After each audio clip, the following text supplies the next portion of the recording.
दोस्तों, क्या आप चाहते हैं कि आपकी ज़िंदगी में बरकत हो? क्या आप चाहते हैं कि आपकी सेहत अच्छी रहे, आपका दिमाग तेज चले, आपके कामों में कामयाबी मिले? क्या आप चाहते हैं कि आपका हर दिन सुकून, बरकत और तरक्की से भरा हुआ हो? अगर आपका जवाब हाँ है, तो आज की इस वीडियो को आखिर तक ज़रूर देखिए, क्योंकि आज हम जानेंगे इस्लाम का वह डेली रूटीन जो अल्लाह ताला और उसके रसूल सल्लल्लाहु अलैहि वसल्लम की तालीमात पर आधारित है। एक ऐसा रूटीन जो आपकी सेहत को भी बेहतर बनाएगा, आपकी इबादत को भी मजबूत करेगा और इंशाअल्लाह आपकी दुनिया और आखिरत दोनों को संवार देगा। दोस्तों, आज दुनिया के बड़े बड़े डॉक्टर और मेडिकल साइंस जिस लाइफ स्टाइल की बात करते हैं, इस्लाम ने हमें वह लाइफ स्टाइल 1400 साल पहले ही सिखा दी थी।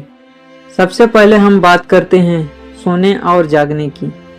दोस्तों, रसूलुल्लाह सल्लल्लाहु अलैहि वसल्लम का तरीका यह था कि ईशा की नमाज के बाद बेवजह देर रात तक जागना पसंद नहीं फरमाते थे।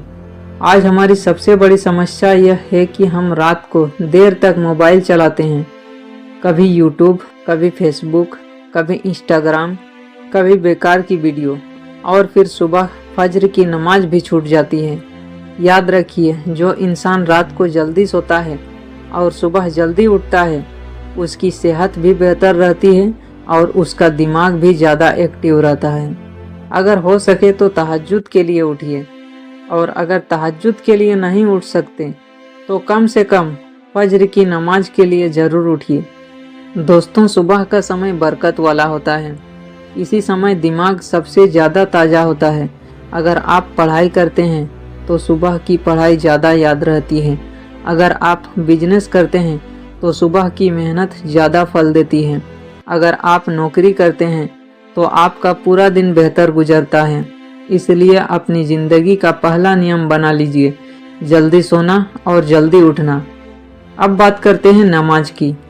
बहुत से लोग कहते हैं कि सेहत के लिए योगा करना चाहिए। योगा करना गलत नहीं है, लेकिन एक मुसलमान के लिए सबसे बेहतरीन एक्सरसाइज नमाज है। दिन में 5 बार वजू, दिन में 5 बार नमाज, क़याम, रुकू, सजदा और बैठना, यह सब शरीर की बेहतरीन गतिविधियां हैं। नमाज सिर्फ इबादत नहीं है, यह शरीर, दिल और दिमाग तीनों की ज़रूरत है। नमाज इंसान को अनुशासन सिखाती है। नमाज इंसान को तनाव से बचाती है।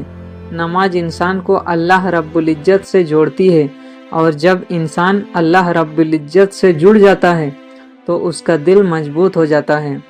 दोस्तों, अब बात करते हैं कैलुला की। कई लोग कैलुला का मतलब नहीं जानते। कैलुला का मतलब है दोपहर में थोड़ी देर आराम करना। जब आप दोपहर का खाना खा लें तो आधा घंटा, 45 मिनट या 1 घंटा आराम कर लीजिए। ज़रूरी नहीं कि आप सो जाएं, लेकिन शरीर और दिमाग को आराम जरूर दीजिए। दोस्तों, आज दुनिया की बड़ी बड़ी कंपनियां भी कर्मचारियों को ब्रेक देती है, क्योंकि आराम करने के बाद इंसान ज़्यादा अच्छा काम कर पाता है। कैलुला तनाव को कम करता है, दिमाग को ताजगी देता है, याददाश्त को बेहतर बनाता है और शरीर को नई ताकत देता है। दोस्तों, अब बात करते हैं खाने पीने की आदतों की। आज दुनिया में ज़्यादातर बीमारियों की वजह गलत खान पान है। बहुत ज़्यादा खाना, बार बार खाना, जंक फूड खाना, तेल मसाले वाली चीज़ें खाना। लेकिन रसूलुल्लाह सल्लल्लाहु अलैहि वसल्लम का तरीका बिल्कुल अलग था। आप सादगी पसंद करते थे। आप ज़रूरत से ज़्यादा खाना नहीं खाते थे। आप पेट भर कर नहीं खाते थे। आपने हमें सिखाया कि पेट का एक हिस्सा खाने के लिए हो, एक हिस्सा पानी के लिए हो और एक हिस्सा खाली छोड़ दे। सोचिए, अगर हम सिर्फ इसी एक सुन्नत पर अमल कर लें तो कितनी बीमारियों से बच सकते हैं। मोटापा कम होगा, सुस्ती कम होगी, शुगर और ब्लड प्रेशर का खतरा कम होगा और शरीर हल्का महसूस करेगा। दोस्तों, याद रखिए, खाना जीने के लिए है, जीना खाने के लिए नहीं। अब बात करते हैं समय की कीमत की। दोस्तों, रसूलुल्लाह सल्लल्लाहु अलैहि वसल्लम की ज़िंदगी का हर पल नियंत्रित था। हर काम का एक समय था। इबादत का समय अलग, लोगों से मिलने का समय अलग, आराम का समय अलग, काम का समय अलग, और यही कामयाब लोगों की पहचान होती है।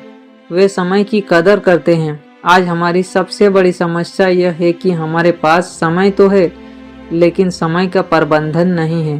कभी मोबाइल, कभी टीवी, कभी बेकार की बातें, और फिर हम कहते हैं कि हमारे पास समय नहीं है। अगर आप कामयाब होना चाहते हैं तो अपने दिन का टाइम टेबल बनाइए।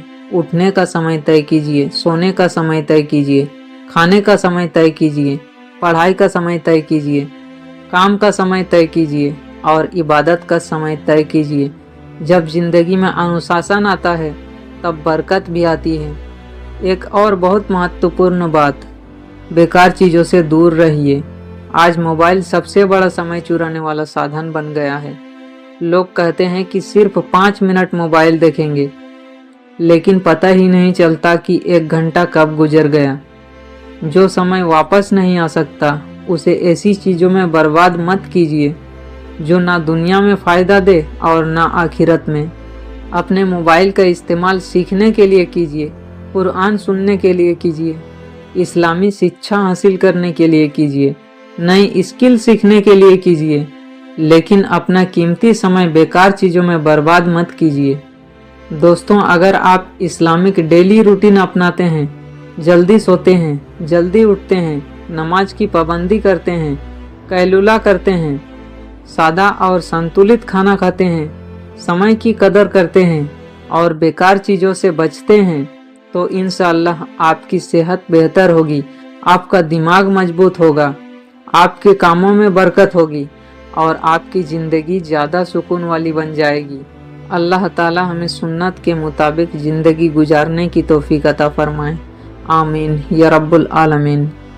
प्यारे दोस्तों, मैं उम्मीद करता हूँ आज की इस वीडियो में जो बताया गया है इस्लामिक डेली रूटीन के बारे में, उसे अच्छी तरह से समझ गए होंगे। इस्लामिक डेली रूटीन को अपनी ज़िंदगी में अपनाइए, इंशाअल्लाह आप कुछ ही दिनों में बेहतर महसूस करेंगे।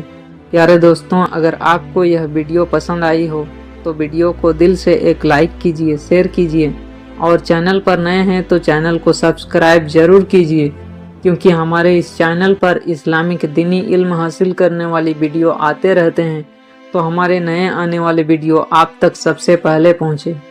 तो मिलते हैं एक नए इल्म हासिल करने वाली वीडियो के साथ।